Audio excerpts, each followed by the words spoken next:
मध्ये पैसे गुंतवू नये. पुढचं ऑप्शन आहे गोल्ड, सोन्यामध्ये गुंतवणूक.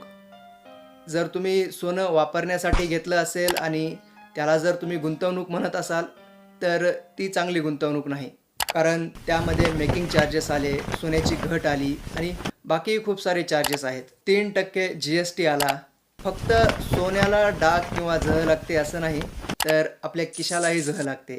त्यामुळे तुम्ही सोनं आज ज्या दराने विकत घेतलं असेल त्याचा भाव जरी 4-5 वर्षांनी वाढला आणि परत ते तुम्ही विकण्यासाठी गेलात तर तुम्हाला तेवढेच किंवा कदाचित कमी पैसे मिळतील. सोन्याच्या गुंतवणुकीसाठी दुसरा कुठला चांगला पर्याय असेल तर तो म्हणजे डिजिटल गोल्ड. म्हणजे आजच्या भावाने तुम्ही सोनं खरेदी करायचं, जे तुम्हाला तुमच्या हातात वापरण्यासाठी मिळणार नाही, पण तुमच्या अकाउंटमध्ये तुमच्या नावे असेल आणि तुम्हाला जेव्हा विकायचं असेल तेव्हा विकू शकता त्या दिवसाच्या रेटने. इथे कुठलेही मेकिंग चार्जेस किंवा